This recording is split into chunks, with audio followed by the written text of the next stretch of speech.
A double manhunt is still underway this morning after the mistaken release of two prisoners.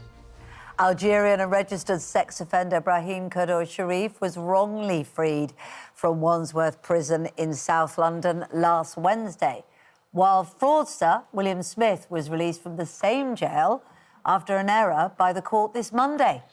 So why are Britain's jails failing to keep the inmates inside?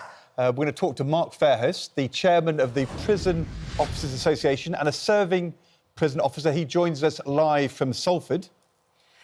And in the studio is Chris Atkins, a former prisoner and author of A Bit of a Stretch, who claims he saw people accidentally released while he was in Wandsworth. Let's come to you first of all, shall we, Mark, because... oh, my goodness, we're all just agog, and you must be so frustrated. Oh, you must be aware of how bad things are. Are you shocked, though, at how circumstances have come to light and the events of this week? I am shocked, Kate, but in these two instances, I think they're both down to clerical errors. In one instance, the court failed to notify Wandsworth that the prisoner should have been serving a custodial sentence, and in the other we simply didn't have a warrant to hold that prisoner in our charge. But what concerns me more than anything is that the leaders of the prison service have known about this for over 12 months. Over the last 12 months, over 262 releases in error, and only now do they act. Can I just ask you, though, Mark, about this? Because I understand the point about it being a clerical error. But 262, that is one every working day, a prisoner being mistakenly released. That is a 100% rise in those errors compared to the year before. It can't be that we're just making twice as many clerical errors as we were making the year before. What has happened which means that there's been such a big rise in these errors in the last 12 months? There's several facets to this, Ed. So, for one, we've had a lot of changes in the criminal justice sector when it comes to early releases. So it's down to offender management units who are responsible for sentence calculation. Do they have the staff on duty who are fully trained in sentence calculation? So it's a staff training issue. The pressure on the system is such that we need to release people early. Do they meet the criteria? So this is systemic.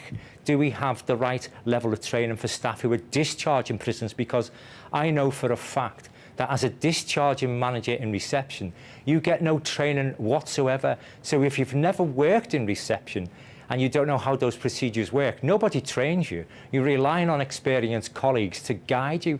That needs to change. And our IT systems, Ed, are not fit for purpose because we haven't even got a system which calculates sentences. We all do it on pen and paper. So there's needs for complete modernisation of the entire system, and I'm hoping this independent review highlights the failings, but more importantly, puts them right.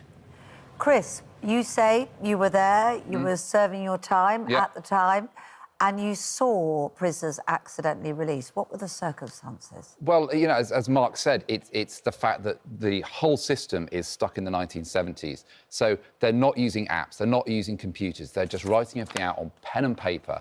And quite often, someone will just misread someone else's handwriting, if you can believe that. In one case, someone got years confused with months. An armed robber was let out, I think about 18 months early. He wandered around London taking selfies of himself by police vans to taunt the authorities. I mean, it's just black farce.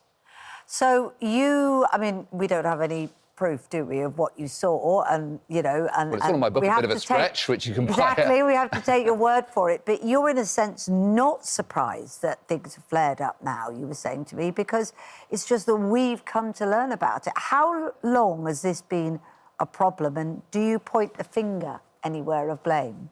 Yeah, I mean, look, the problem came because the justice system was defunded under the coalition government, you know. So billions, was taken out the prison budgets. That meant that there are far fewer prison officers now than there used to be, and the number of prisoners has remained about the same. Some cases got higher, and there's a lot of mental health problems, there's a lot of drug addictions going on, and there just aren't the officers there to look after them, and there aren't the officers there to make sure the right people are being released on time. Can I go back to Mark Fairhurst, as we said, the National Chair of the Prison Officers Association? This has clearly been a problem for years, but it's got a lot worse in the last year. The issues of overcrowding, of staff shortages, of the early release scheme to try and relieve those pressures, these changes in procedures you talked about.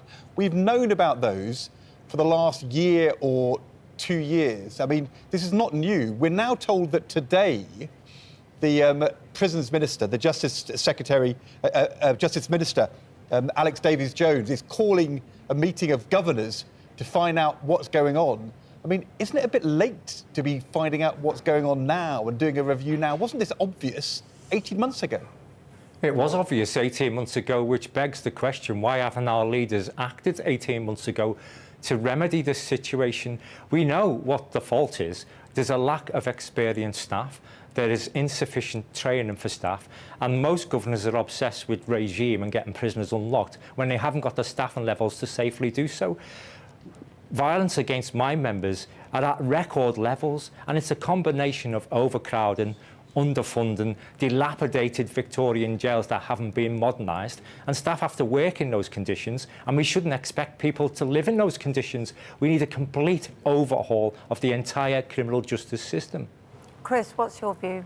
I mean, I find myself agreeing with Mark. They're so underfunded, there's so few officers that they're actually asking prisoners to help them run the regimes. And in my case, I was asked to do the register. So I was standing on the end of a wing, ticking prisoners' names on and off the list. It's the same prison that Daniel Cleef escaped from. What kind of deterrent is that? What kind of farce is that? It is farce. It's complete black farce. And I'd been prosecuted of a highly publicised crime of dishonesty, and I was responsible for saying, yep, this prisoner's in, and yes, he isn't in. And you've just got the place basically just like the dystopian Fawlty Towers. People are running riot. And I think if people are allowed to actually look into prisons, transparency is a big problem. They don't let journalists in. They don't show the chaos that's going on. I think if the public saw the chaos that was going on, they'd be absolutely horrified. Would it make somebody want to be a prison officer? What do you think of the poor souls there trying to run it? I felt very, very sorry for the prison officers there. They're overworked, they're underpaid, but as Mark said, they do not have the training. Some of them came on, I mean, God bless them, you know, they were barely started shaving, some of them. They were kids. They'd given about a dozen weeks training, and they'd come on the wing, and they'd ask me what time to open the gates for lunch. They'd ask me how the regime ran. And that's the problem. And these people are in prison all this time, and then they go out, all their problems are worse. Their drug addictions are worse, their mental health problems are worse, they haven't been reformed, there's no rehabilitation, then they commit crimes all over again, and it's the public who pay the price. Gosh. Chris, fascinating to hear your perspective, and also Mark Fairhurst.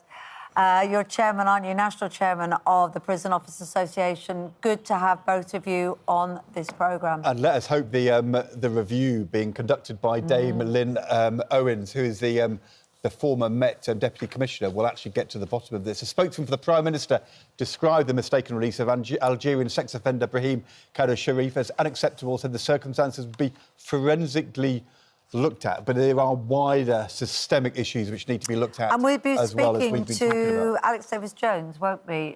Junior Very Justice shortly. Minister, very shortly.